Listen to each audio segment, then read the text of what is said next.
Good morning to all. So, this is Biology class 9, chapter number 13, that is Skin, the Jack of all trades. So, in the last video, we have already read about the derivatives of the skin, that is hair, nails, and sebaceous gland. And in this video, we are going to read about the next two glands. They are sweat glands and mammary glands. Sweat gland is a simple coiled tube which consists of a deeper secretory part and an excretory part that runs upward to open on the surface. And this outer part is called sweat pores. There are mainly two types of sweat glands.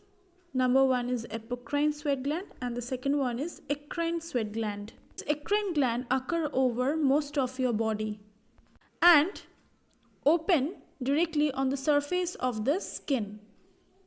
Apocrine glands open into the hair follicles. As you can see, this is the hair follicle leading to the surface of the skin. So there are almost 2 million endocrine glands are there in the body. The secretory part of a sweat glands absorb fluid from the surrounding cells and as well as blood capillaries of the dermis and passes it into the excretory duct which pours it out on the surface. So, this sweating, or we also call it perspiration, goes on all times in minute quantities and sometimes in large quantities as well during exercise and all. So, the major function of this sweating is to lose body heat by evaporation. So, it helps us to keep our body cool due to hot, humid weather. So here are the components of sweat. So sweat consists of 99% water, 0.2 to 0.5% salt and 0.08% urea, which is only the 1% of the total urea excreted by the body. Even not only for exercise or hot humid weather, but also we feel sweat sometimes due to psychic influences such as fright and nervousness, that is called cold sweat. Next derivative of the human skin is mammary glands. So mammary glands is also called milk gland because it produces milk and it is a modified sweat gland.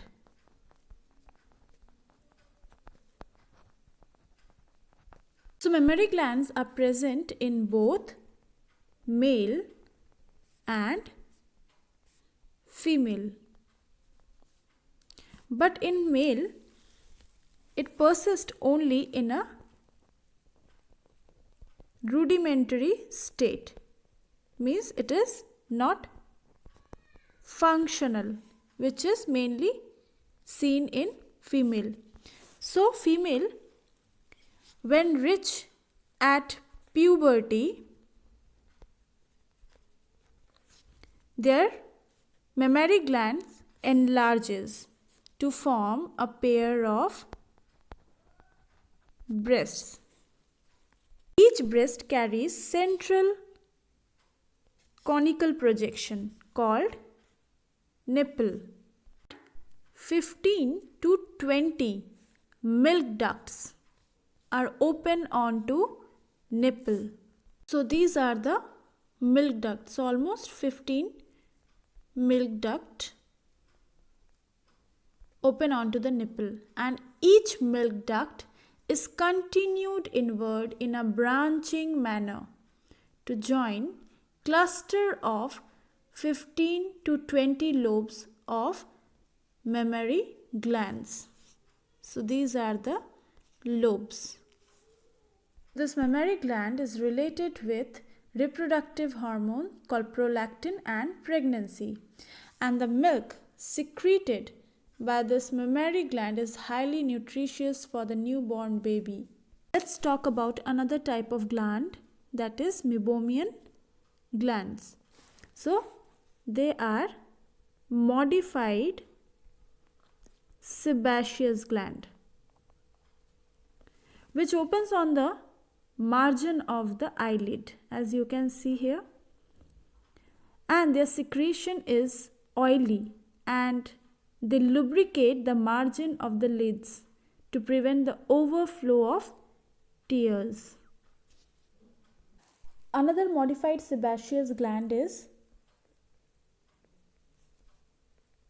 ceruminous glands. So such glands are found mainly inside the ear, that is an auditory canal, and it secrete wax-like substance called cerumen or ear wax.